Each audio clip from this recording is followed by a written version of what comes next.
What sort of experiment is this, do you think?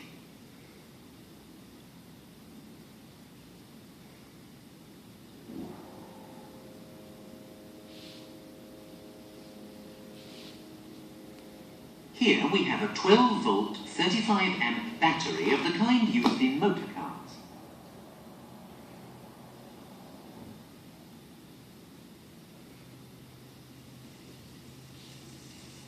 We sprinkle iron filings on the board. ¿Cómo que se llama eso? No pensé en nada. ¿Cómo que se llama eso? Eso es hierro. Eso. What happens when we switch on? Ah, some sort of change occurs round the wire.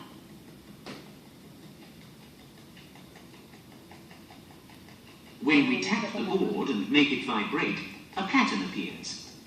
We saw the same sort of patterns when we were experimenting with magnets, didn't we?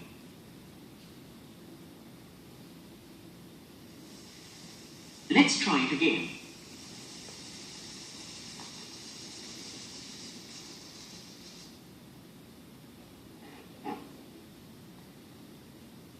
When we switch on, a pattern forms. Does this mean that when we pass an electric current through a wire, a kind of magnetic force develops round the wire?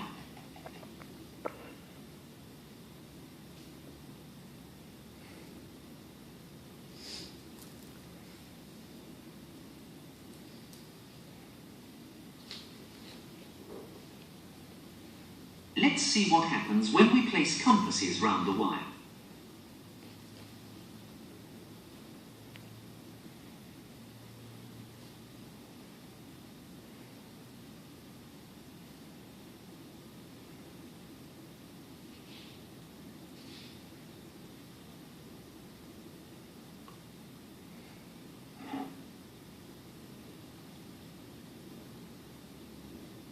The current is flowing up from below in the direction the arrow is indicating. Look closely at how the needles swing and which directions they point in. Especially, note the directions of the red ends of the needles. They're north poles.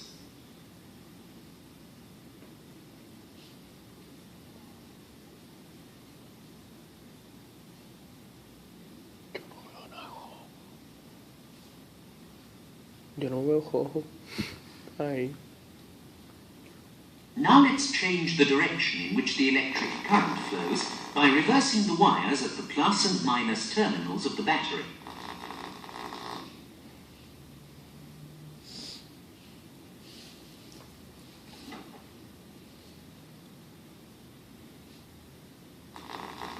When the direction of the current changes, the compass needles point in the opposite direction to what they did before.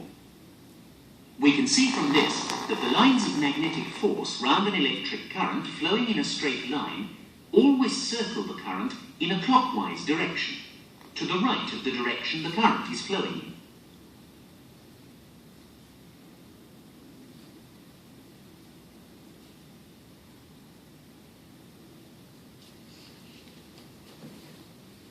Let's try moving the board with the compasses on it up and down.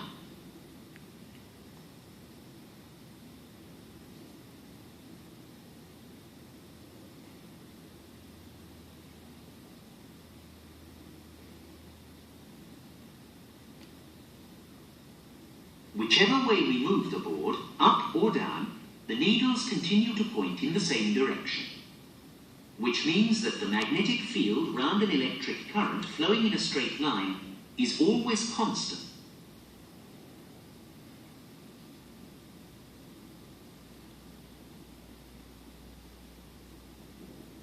This time, let's see what happens when, instead of using a straight wire, we use a coil.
Well, a pattern has appeared.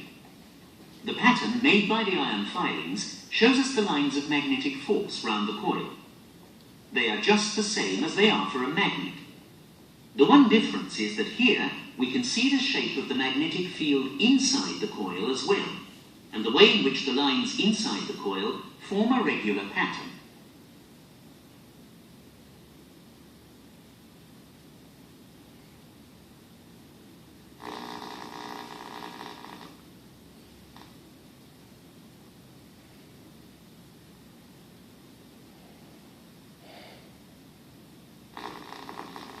Let's test our findings with compasses.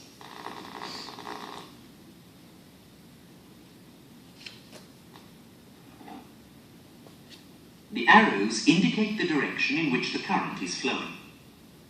As we look at them, the red ends or north poles of the compass needles on the right seem to be attracted to the coil, while on the left it is the blue ends or south poles that the coil attracts.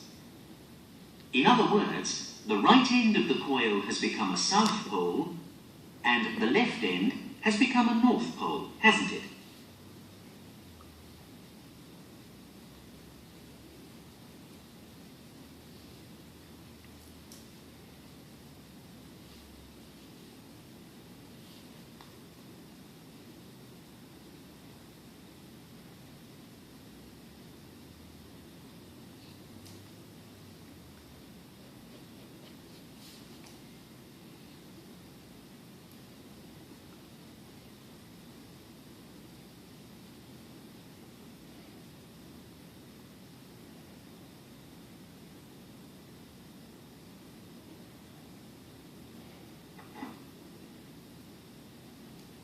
We'll reverse the plus and minus terminals of the battery, and so reverse the flow of the electric current.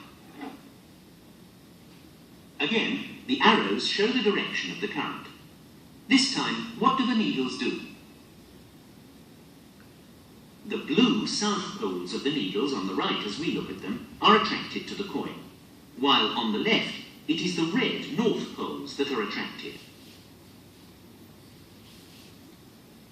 This tells us that the left end of the coil has become a south pole and the right end of the coil has become a north pole.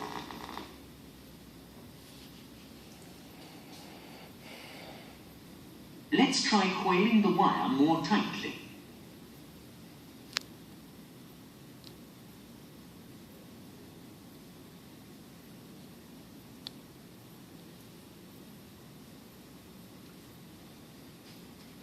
What effect will this have, do you think? Compare the needles on the right with those on the left.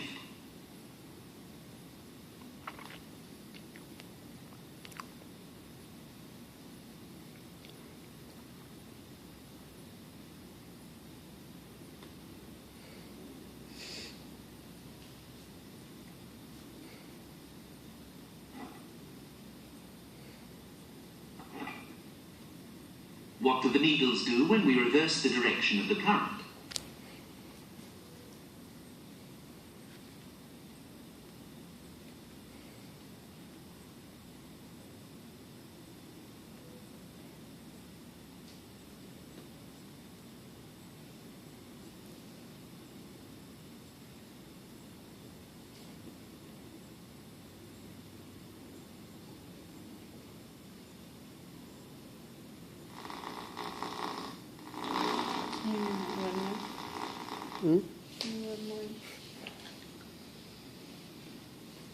We've seen that when we pass an electric current through a coiled wire, a magnetic field forms round the coil. We've also seen that, according to the direction in which the current flows, one end of the coil becomes a south pole,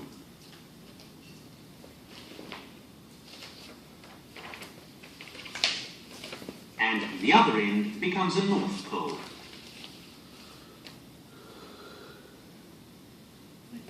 Mucho que ponemos en todas las películas anteriores también. Let's test this once more by using iron filings.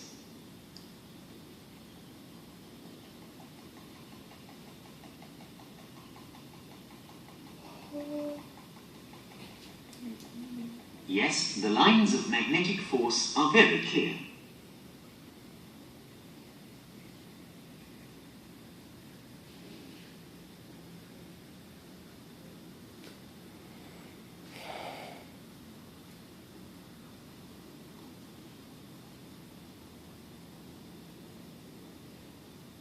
When we place compasses on the force field, we can easily tell which is the North Pole and which is the South.